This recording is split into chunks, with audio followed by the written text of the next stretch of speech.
السلام علیکم جب نون لیگ والوں سے جناب کچھ نہیں ہو رہا نا تو انہوں نے سوچا اب ان کو کنٹرول نہیں کیا جا رہا. عمران خان صاحب باہر آ رہے ہیں, ان کے جو باہر اسپوکن پرسن بیٹھے ہوئے وہ تمام تر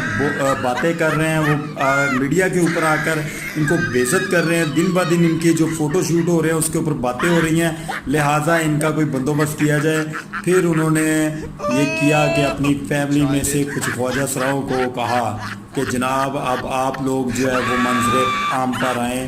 اور منظر عام پر آ کے نون لیگ کو جو ہے وہ سپورٹ کریں اور ان کے منہ بند کریں, کیونکہ دیکھیں ہمارے میں نہ اخلاقی اتنی طاقت ہے نہ ویسے اتنی طاقت ہے کہ ہم ان لوگوں کا کچھ بگاڑ سکیں, کیونکہ یہ لوگ حق اور سچ پر کھڑے ہیں. لہٰذا ان کے اوپر خواجہ سراؤں سے حملے کروائے جائیں. تو آج جناب قاتلانہ حملہ کیا گیا ہے حسن رؤف صاحب کے اوپر, اور ان کو اگر لگام نہ ڈالے گی خواجہ سراؤں کو تو آنے والے دنوں میں باری نون لیگ کی بھی آ سکتی ہے جناب.